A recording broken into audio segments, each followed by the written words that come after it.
Hi everyone, it's Saul, and today I'd like to introduce you to my newest pet jumping spider, Amber. Quick warning, spiders will of course feature quite heavily in today's video, so if you're not a spider person, you might want to sit this one out. So it's been almost 2 months now since I acquired Amber, my Phidippus nikites jumping spider, and I've been getting quite a lot of requests to show him on camera, so here we are. If you're new around here, I've been keeping jumping spiders for about 3 or 4 years now, and I've recently been trying to expand my experience by keeping species I haven't previously kept. My previous jumping spider, Luna, who passed away back in May, was a Phidippus ardens, a new species to me at the time, and likewise Amber here is the first Phidippus nikites that I've kept. Now, I've had a lot of questions from people who are interested in keeping spiders, particularly jumping spiders, with regards to care requirements, so I thought this video would be a good opportunity for me to explain some of the basics. Fortunately, jumping spiders are very low maintenance, and while many larger spiders, particularly tarantulas, can have some very specific care requirements, most species of jumping spider are a lot less fussy. First of all, let's discuss enclosures. This is the first and arguably most important thing to consider if you're planning on getting a spider, or pretty much any pet for that matter. Remember, this spider will most likely spend the rest of their life in this enclosure, so it's absolutely vital to choose something suitable. Would you want to spend the rest of your life in an empty room the size of an airing cupboard? Exactly. For jumping spiders, space and enrichment are key. These spiders love to explore, and the more there is to explore, the happier and healthier your spider will be. Most jumping spiders are arboreal, meaning they live up in trees and rarely come down to ground level, so you'll want a nice tall enclosure with plenty of climbable surfaces. The enclosure should also open from the side, not the top, because this is where jumping spiders like to build their hammock-like webs. Most keepers will advise against using real plants, as these can introduce unwanted bacteria into the enclosure which could be harmful to your spider. Instead, fake leaves and treated dried twigs will simulate the spider's natural environment while posing no unnecessary risk to their health. You'll also want to provide a base of substrate. This gives the spider a soft landing in case they should fall and collects moisture, which helps to maintain the humidity of the enclosure. I use dehydrated cocoa fibre as it's one of the cheapest and most widely available options. To prepare it, simply drop the block into a jug of water, let it soften for 10 minutes, and then stir it up before spreading evenly around the base of the enclosure. Now, you may be wondering about temperature and humidity, and fortunately, there's not much to say.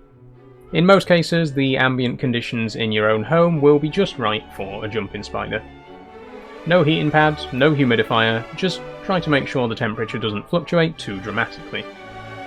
I usually keep my spiders by a window so they get plenty of natural warmth and sunlight in the summer months, and when the weather turns colder you can always move the enclosure to a different spot to maintain a comfortable temperature. For humidity, a simple spray bottle used to mist the side of the enclosure a couple of times a week will suffice, but do take care not to spray water directly at the spider. This can also double as drinking water, and you'll often see your spider drinking the droplets shortly after spraying. I personally wouldn't recommend a water bowl, as these can pose a very serious drowning hazard to such a small spider, and in any case they get most of their hydration from their food. Speaking of food, jumping spiders must, of course, be given live prey. Like most spiders, they simply will not recognise a dead insect as a viable meal. Because of their size, it can be difficult to find live food small enough for a jumping spider. The usual options are flies, either larvae, casters or hatchlings, but my go-to has always been mealworms. Mealworms are by far the most versatile and widely available live food. You can feed them to spiders, you can feed them to lizards, you can feed them to turtles, rodents, fish, birds. And because almost every pet can eat mealworms, almost every pet shop sells them. Not only are they cheap and readily available, they also stay in their larval state for quite a while, and since jumping spiders typically eat just once a week, you want a live food that's gonna keep. To feed a mealworm to a spider, you'll want to get it between a pair of tweezers and hold it close enough for the spider to pounce. Some keepers recommend crushing the head of the mealworm first, as it may attempt to bite the spider. Do not, and this is very important, just drop the mealworm into the enclosure and let the spider find it. Because it won't. Instead, the mealworm will immediately burrow into the substrate, meaning you'll have to empty out the entire enclosure before it cocoons itself, hatches into a beetle, and kills your spider.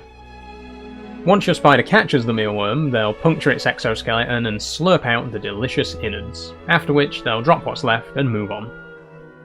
Dead mealworms should be removed from the enclosure straight away, as once again they can potentially breed harmful bacteria. So those are the basics of jumping spider care, but there's one more thing you should be aware of if you intend to keep spiders, and that is molting. Like most arthropods, spiders molt when they've grown too big for their own exoskeletons. For jumping spiders, the process itself is pretty quick, usually a matter of minutes, but you will notice a change in their behaviour for a few days before and after the process.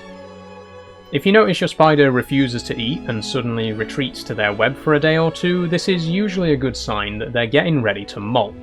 Unless it's a mature spider, in which case it can be a sign that they're getting ready to die. Sorry to be so blunt. Once they've molted, they may stay in the web for a day or two more as their new exoskeleton hardens, or if they do venture out straight away, they'll do so quite cautiously. You shouldn't feed a spider for a few days after molting, as their mouths are part of the exoskeleton and they'll need to harden up properly before they can eat. As for the molt itself, you should carefully remove it, trying to do as little damage to the web as possible. If you can't get it out, just remove the whole web, they'll make another one pretty quickly. And on that note, I think we've covered pretty much everything you need to know about caring for jumping spiders. If you are interested in keeping spiders and you live in the UK, I highly recommend checking out thespidershop.co.uk for all your jumping spider needs. Not only have I bought all my previous jumping spiders from these guys, but most of the equipment and live food as well.